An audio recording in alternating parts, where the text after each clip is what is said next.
So the periodic table is before us and you can view it. These are the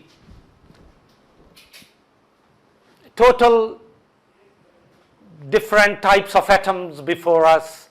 So the whole of the world is made of these different types of atoms, and every stuff around us, anything around us is made of these different types of atoms. So if we want to understand the different stuff around us, the different type of things around us, we need to understand these different types of atoms. And with the understanding of these different types of atoms, we can understand the different type of objects and different type of things around us.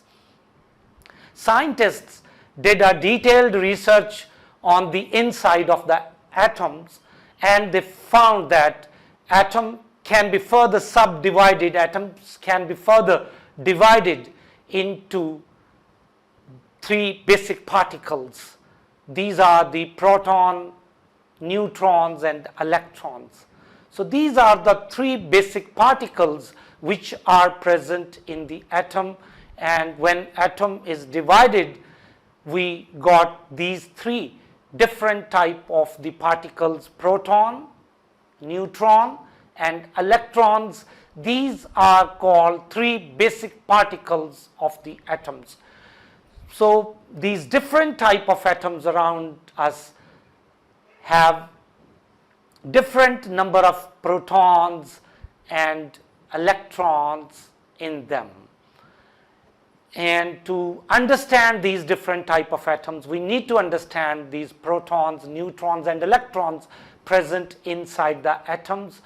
So there are some basic properties of these three particles, and this will be shown before you.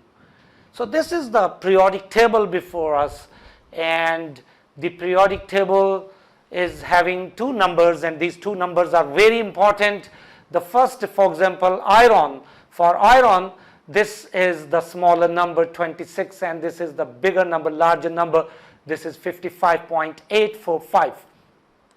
This smaller number is called the proton number. It is also called atomic number.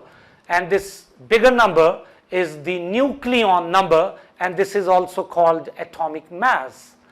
So we shall talk more about the proton number and the nucleon number. Also, to get a basic understanding about the periodic table, this periodic table is divided into columns and rows. So this vertical column is the group, and this tells us the number of electrons in the last shell. These all elements belongs to group 1. So these all elements have 1 electron in the last shell. This is the group 2. So all these elements have 2 electrons in their last shell, because the group number tells us the number of electrons in the last shell. This is the period number 1. The period number 1 is having 2 elements, hydrogen and helium. Period number tells us the number of shells in the atom. So there is only 1 shell in the hydrogen and helium.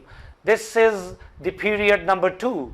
So for lithium to neon, these all belong to period number 2. So period number tells us the number of shells in the atom. So these all have 2 shells in their atom. So this is the period number 3.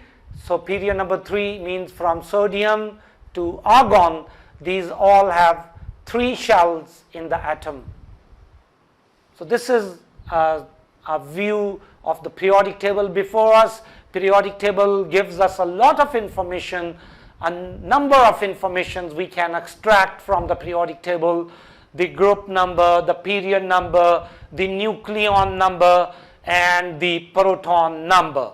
And I would like to suggest that we should consult this periodic table again and again, and we should try to get as many information from the periodic table and from the elements of the periodic table as it is possible. The more you will be expert of extracting and taking out information from the periodic table, the better, and we need periodic table in the examination hall as well as in our everyday life problem solving time. We need the periodic table and we need to consult it time and again.